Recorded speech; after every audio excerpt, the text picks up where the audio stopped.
In this video, I will show you how to screen a call participant in WhatsApp before letting them into your group call.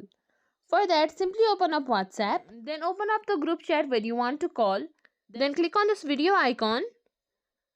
Here you can click on send call link, then turn this require approval to join toggle on. You can change the call type from video to voice call. After that, simply click on send link to group. Once you do that, simply join your call. Click on join. After that, whoever tries to join the call, they will be sent into this waiting list, and you as an admin will get to screen them and decide whether you want to let them in or not.